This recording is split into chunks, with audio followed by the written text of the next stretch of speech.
Salut les replayers, on se retrouve pour une nouvelle vidéo. Le pays organisateur déjà sous pression, la Côte d'Ivoire qui perd face au Nigeria 1-0. Anderson, t'étais au stade pour suivre ce match. T'es chaud pour débriefer ou quoi? Écoute, je suis bouillant, Femi, je suis bouillant. Énorme surprise sur le soleil des Bimpe, la Côte d'Ivoire qui s'incline face au Nigeria. Qui l'aurait cru? Qui l'aurait cru, hein? Tu peux lancer le générique et j'ai hâte de débriefer ce match vraiment. Allez, c'est parti, on y va.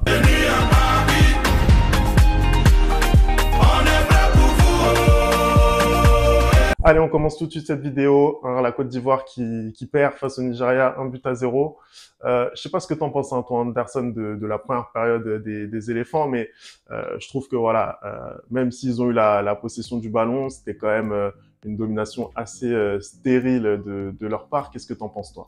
Je suis assez d'accord avec toi, Femi. Je trouve qu'on est très souvent d'accord depuis qu'on est séparés par par des océans. Hein. En effet, j'ai trouvé les deux équipes très poussives en ce début de rencontre. J'ai trouvé qu'il n'y avait pas forcément volonté de faire le jeu de la part du Nigeria comme de la Côte d'Ivoire. La Côte d'Ivoire a eu le ballon, mais c'était une domination, comme tu l'as dit, stérile.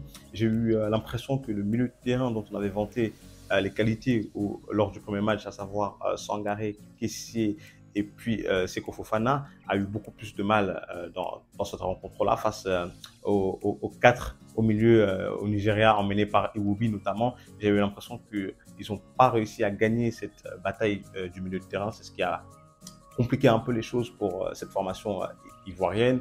J'ai eu aussi l'impression que le Nigeria ne proposait pas forcément énormément de choses dans ce match-là, ce qui nous a offert une première mi-temps en demi-teinte. Vraiment, j'ai trouvé que les deux équipes n'étaient pas au niveau de ce qu'elles peuvent proposer habituellement. Oui, je suis assez d'accord, même si bon, il y avait quand même du rythme dans la première partie de cette première période, mais c'est vrai que tu as raison, en termes de niveau, c'était pas forcément ça. Les Ivoiriens, eux, qui étaient dans une possession de balle assez stérile. Moi, j'ai trouvé quand même les Nigérians assez intéressants, notamment par l'intermédiaire de Victor Osimhen, que ce soit en transition ou même dans sa capacité voilà à conserver les ballons, à s'imposer physiquement face à cette défense ivoirienne. Vraiment, j'ai trouvé qu'il a fait un match très intéressant dans ce registre. Je pense que c'est un des seuls attaquants au monde qui est capable justement d'avoir toute cette panoplie à la fois de puissance physique, athlétique et de vitesse.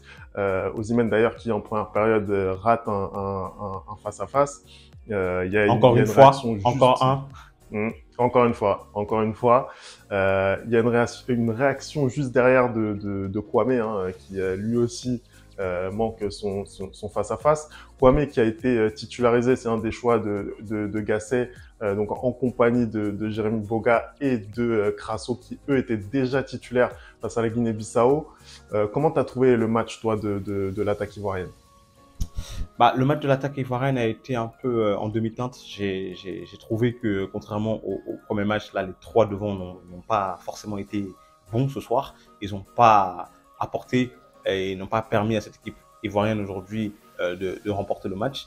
À la décharge de Christian Kwame, il n'était pas à son poste. Hein, Jean-Luc Gasset a préféré le mettre sur le côté droit, lui qui est un attaquant de pointe, même si on a déjà vu évoluer à ce poste-là, mais j'estime qu'il n'était pas très à l'aise. Je pense qu'à un moment donné, les entraîneurs comme Gasset ou encore comme Song, qui n'arrêtent pas de mettre les joueurs pas à leur poste, il faudrait cesser. Et pour moi, c'était un mauvais choix et on l'a vu. On a vu ce que ça donnait dans le match. Le deuxième choix discutable de Gasset, c'est cette titularisation de Aurier, où je pense qu'il a eu énormément de matchs. Il a eu énormément de mal, pardon. Il a souffert, il a énormément souffert contre les attaquants nigérians, et notamment Chukwueze, je crois. C'est pas possible, en fait, Aurier. Il est lent, il traîne, je ne sais pas quoi derrière lui, mais le nombre de mauvais choix qu'il fait, c'est extraordinaire. Et toi, en tant que Jean-Luc Gasset, qui a été adjoint de Laurent Blanc, ne pas voir ça, c'est grave, en fait. C'est pas possible. C'est Wow. vraiment pas possible. Après, c'était pas le même oreiller, mais je suis d'accord avec toi sur le fait que aujourd'hui, c'est censé être le capitaine, hein, des leaders de cette équipe ivoirienne et t'es obligé de constater que bah il passe à côté, il floppe. On va pas se raconter de salade. Il floppe vraiment, il passe à côté de ce match.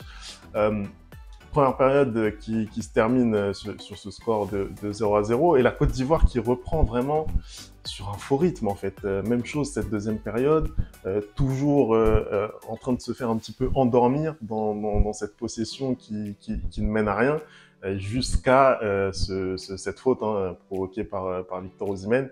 Et justement, j'avais parlé lors du match contre la Guinée-Bissau des erreurs individuelles et là, vraiment, ce qui précipite le penalty accordé au Nigeria, c'est pour moi vraiment une erreur individuelle. Tu ne peux pas concéder une faute comme ça. Hein. Je sais pas ce que tu en penses, Anderson. Hein. Oui, je suis totalement d'accord avec toi. En fait, c'est dans ce genre de match compliqué comme ça, il faut être vraiment très attentif et tu ne peux pas te permettre de concéder une faute comme ça dans la surface de réparation. En fait, c'est se tirer une balle dans le pied et ça a été le cas en fait parce que le Nigeria n'a rien proposé du match. Pour moi, vraiment, le Nigeria n'a absolument rien proposé qui montre qu'il méritait de gagner ce match-là. En tout cas, c'est ma vision, bien au contraire. Et au final, bah, tu leur donnes le match avec ce penalty-là. Ouais, je suis assez d'accord. D'ailleurs, un penalty très bien frappé au milieu, plein centre. Je te propose de regarder hein, ce que pensent les Ivoiriens de ce match. Bon, je suis avec un supporter ivoirien. Malheureusement, les éléphants ont déçu ce soir. Qu'est-ce que tu as pensé du match? Mais vraiment, le match était tellement décourageant.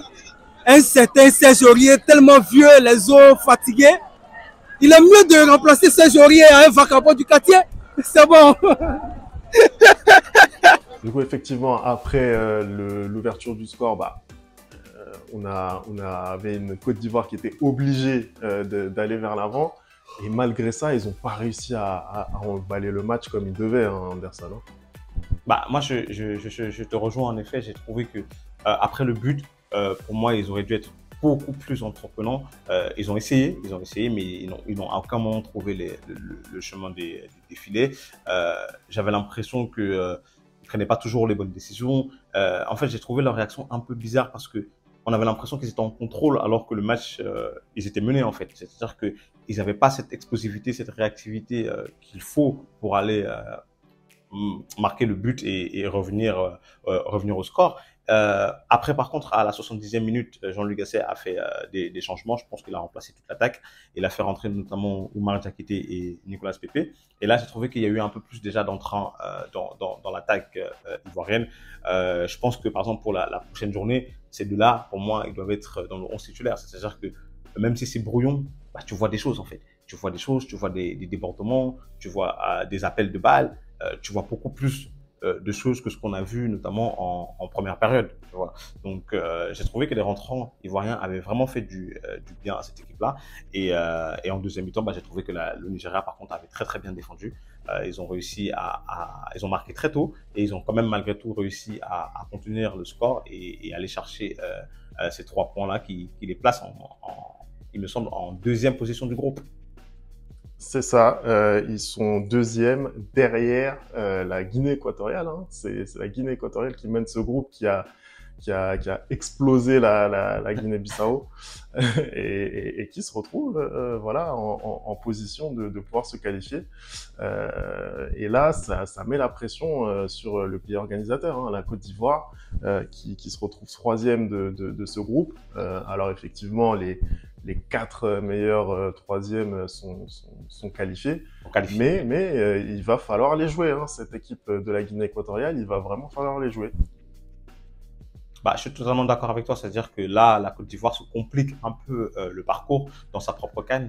Là, en gagnant face au Nigeria, ils étaient assurés d'être qualifiés et d'être premiers. Là, on va devoir un peu rentrer dans les calculs, sortir les calculettes. Cette équipe équato-guinéenne est très forte. Hein. Elle a explosé totalement la Guinée-Bissau, comme tu l'as dit cet après-midi, 4-2. Et un nul suffirait à cette équipe-là pour aller chercher la qualification. Donc ça va être un match très compliqué pour la Côte d'Ivoire. Eh ben, écoute, hein, on va voir ce que ça va donner. En tout cas, voilà, la Côte d'Ivoire qui perd son deuxième match de poule, 1-0 face au Nigeria. Merci d'avoir regardé cette vidéo. On n'oublie pas les bonnes habitudes, @lereplayfoot. Vous me dites ce que vous avez pensé de ce match. Bien entendu, on continue à suivre la CAN sur la chaîne. Hein, vous l'avez vu, des réactions d'après-match, les débriefs, bref, énormément de contenu hein, également sur nos autres réseaux sociaux, sur Insta, sur TikTok. Bref, vous restez connectés et nous on se retrouve très vite pour une nouvelle vidéo. Ciao!